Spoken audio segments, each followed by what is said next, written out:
you.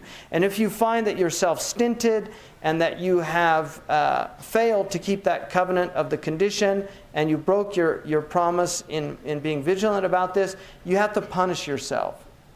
You have to do something that takes the self to account. I'll give you an example. Ibn Wahb, one of the great commenters and muhaddithin, he was a great Maliki scholar as well. He said that he was having trouble controlling his tongue.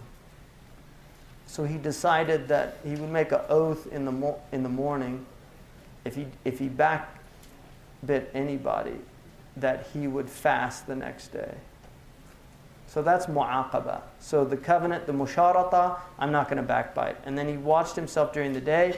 If he did, he would fast the next day. He said it got to the point where he was fasting all the time and it was being more difficult. This is a real story. So he decided to change the mu'aqaba, the penalty. And he did it that he would give a dinar, which is a lot of money. It's probably about $100. So he said he'll give sadaqah of the dinar, the gold.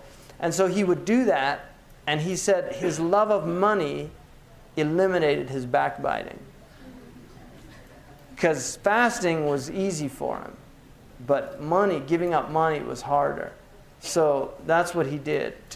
So, you have many stories like that, but the point is they were really serious about implementing these things. And this is one of the things about us as a modern Muslim community. We read all this stuff.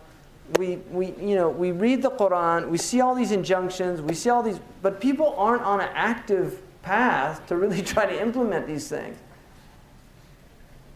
But this is the purpose of your life. It's to perfect the soul. It's to move towards perfection. And the beauty of this path is if you don't complete it in this life, Allah will complete it in the next life.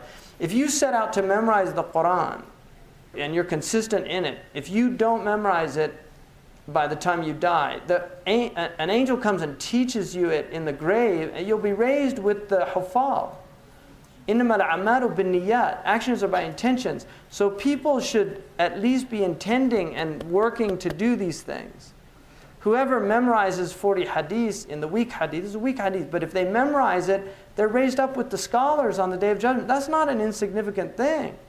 That's why Imam Nawawi made those 40 hadiths, to facilitate for people then that's himmah. You should want to be amongst those people. And then he says, you punish yourself in order to stop it from going back and returning to something like that, one of those disobedience.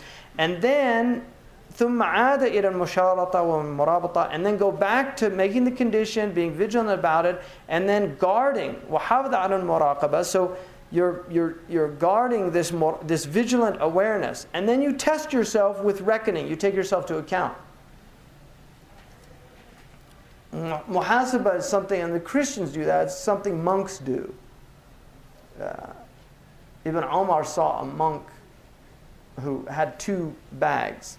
One had black stones and the other had white stones.